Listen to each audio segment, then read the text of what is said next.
Hi there, I'm Billy Chainsaw. This is Paul Hyett, director of The Season In-House. Rosie Day, I play Angel. Sean Pertwee and I play Goran. So Paul, probably one of the most harrowing films I've seen in recent years. I'm sure that is a big compliment. Not a sort of film you'd watch easily again and again, but what a knockout film.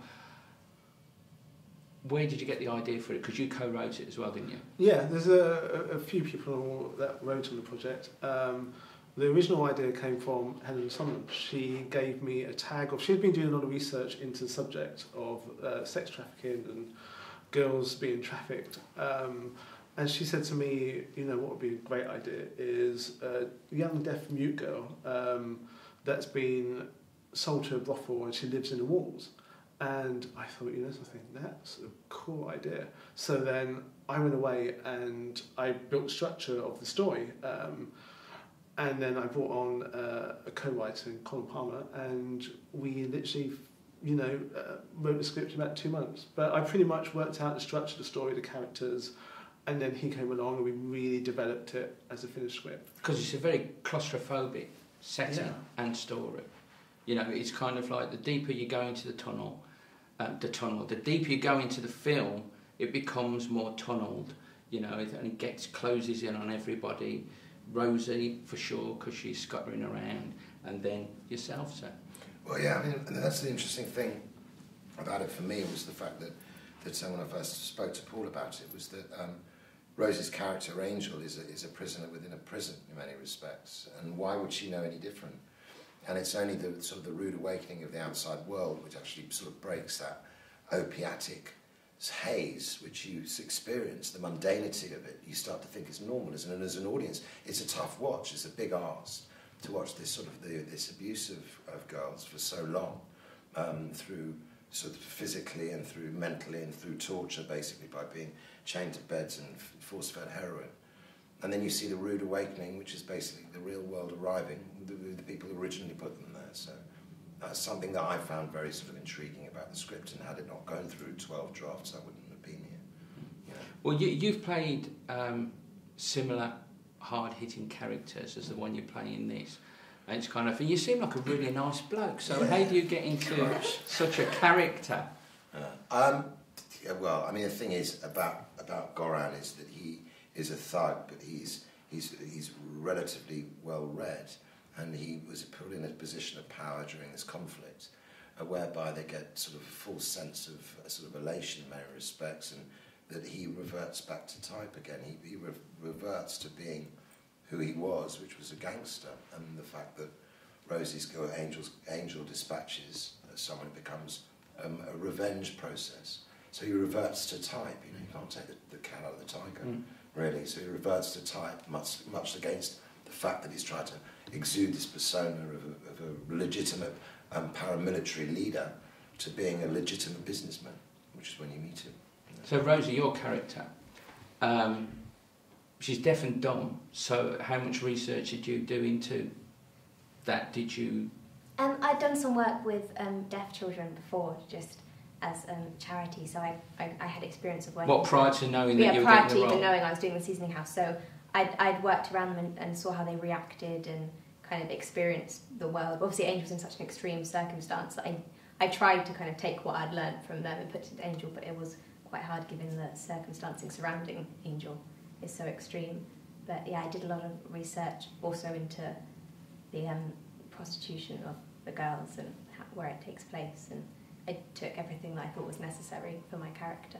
Well, with your role itself, when the character twists into something else, how did you deal with that aspect of it, the more violent aspect of it? The more violent aspect was... Because I can see Sean would have no problem with that, because I've seen his films. Right? But yourself, it's kind of like, you know, look, you're slight in the film, you're in... The position that you're in is really dramatic, so how did you actually... I really enjoyed it. the violence in there. When I got short, I did pretty much all my own stunts apart from one. And so getting to learn how to do it all and killing these big, muscly men was actually really, really good fun. We had a lot of fun shooting it. So yeah, I'd love to kill some more people. Because it's like, as a viewer watching stuff like that, and which is so, because it's very realistic. There's no, there was a couple of laughs in the audience, but like it's the usual out of the blue. It's almost as more nervous laughter than anything. There's nothing specifically comedic about any of this film. And as a viewer, when I watch stuff like this, I wonder how much, I know you're actors, so you're taking on a part, but how do you ever take any of that back with you when you finish shooting, or is that it's left on the sound, on the stage, wherever? And do you get nightmares, for instance? Because I could imagine, if I was doing something like that it could probably like seep into my nightmares. I tried to kind of leave it at the door, but it did take a while for me to kind of shake off Angel, because I spent so long looking at people's mouths and kind of pretending to be deaf that I did find myself staring at people for quite a long time. But no, I tried to leave it there, because obviously it is such kind of a harrowing film that if I'd taken it into my personal life, probably wouldn't have been a good thing. I was really asking though, if, because with something like that, it's like experience something really violent, or something like, say, a car accident, for instance, it's kind of like, that can seep into your subconscious. I wondered if it ever, doing such a violent part, ever seeped into your subconscious at all? No, occasionally, but no, not a lot. I kind of, when I went home, I went home, played my guitar, had my dinner and went to bed, kind of.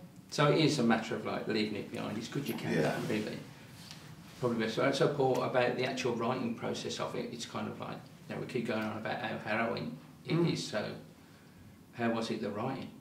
Yes, I think it's more the research that's harrowing, the more I read about it, the writing is easy, the shooting is easy, everything's make-believe there, but the actual research that we did for it was actually really upsetting, and there were times where I had to stop reading because it was truly horrific. We haven't gone as far with the brutality and the violence and what these girls actually go through.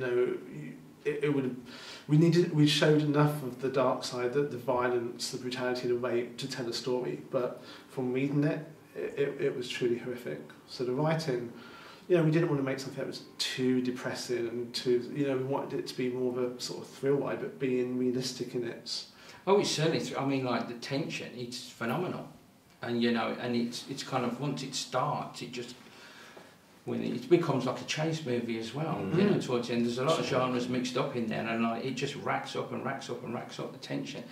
On a question, watching a film like that, because I know there are people out there that would think that, but do you ever, when you make a film like this, or because you co-write it, when you co-write something like this, do you ever worry that people are going to point the misogynist finger at you? Yeah, to be honest with you, I gave the script to a lot of girls, and they pretty much, they didn't feel it was, and I think from the writing point of view, and this is something that Sean had asked me about, and the female actors, is there going to be nudity? How far are you going to take this rape? And I wasn't wanting to make an exploitive movie. I want to make it realistic, but not at all titillative, or, it was realistic, and I showed as much as I needed to show for that story. But I certainly, when I was writing it, it was exactly what I wanted it to be. And yeah, I think we kind of got it as realistic as possible. Oh, it's certainly realistic. There's no titillation in there whatsoever. If you go away from that movie titillated, you were twisted when you went into the cinema. It's that simple. Yeah. Did you have any problems, shooting the stuff? No. Something, when you shoot these rape scenes, it's more the crew that are watching it going, oh my God, that's horrible.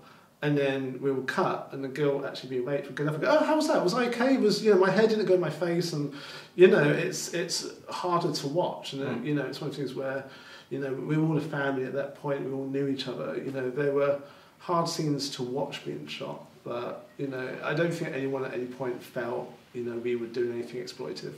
Did you build the house specifically, or was some of it done on sets? Basically, we took over an old children's hospital, and that the production designer completely renovated it to, look as you see it. There were certain sets we had to build. Vanya's room for the fight scene, we had to completely do a build of that as a duplicate, because we need to be able to float in walls, have Rosie come out of the vent, so we completely replicated that room. All the in-between the wall stuff, that was a huge set. It was 30 foot by 30 foot, it was huge. But a lot of it was location dressing. Did you have to do much physical training? There was talks that I was planning on doing some, but kind of from the time when I got the part when we started shooting, because of Christmas in the middle, I didn't actually do any. I worked for about a week with the stunt people, learning how to safely do all the fight scenes, and but I didn't do Rosie, I have to say, it's not as she's a fantastic actress, but she's nails. I mean, absolutely nails, because of what she put her body through, and I'm really genuine. I have scars. That's why I asked. Yeah, there was an actual point where I thought it was makeup, and it wasn't. It was really her, which actually was alarming when you basically have to put on sort of regular makeup to hide the marks, then and put on top of that the fake marks, because what she put her little body through was extraordinary. I mean, there were times where I was saying, "Are you sure you're okay with this, Rosie?" They'd be like, we did 5 days of fights, and she's being thrown across rooms, smashed into, when Ivan smashed her head into a mirror. Obviously it's a fake mirror, but it's still quite, do that a few times. And you do that with the repetition of anything. If you just do that on your knee for 5 times, you'd have a bruise. It's, I had them in body pits, and also we were shooting in February. Yeah. So all those outside scenes, you see behind the scenes pictures of me, I had a massive goose coat on. Rosie's, half naked. In the 90s? Yeah, and it was one of those things where, especially halfway through the shoot, so like 2 or 3 weeks was purely stunts, and there wasn't one day when Rosie said, "I need a rest," or "I can't do this." She would just roll in at 5 in the morning every day, ready for another day of battering. And I stopped asking in the end. So, "You okay, Rosie?" "Yeah, fine." "Okay, let's do it again." It was fun. Well, she's indestructible. It certainly, Captain Scarlet. Yeah, it certainly accentuates the realism of everything, because it does seem seamless. It did look as though you were doing it all. Yeah. That's why I asked these things, whether you did training, all the rest of it. Yeah. Well, I think that's good, guys. Thank you. Wonderful. Thank you very much. Thank you so much. Thank you. Thank you for making such a hard watch, but a great watch. Thank you. I wish you all the Thank you. success. Thank you Thank very you. much.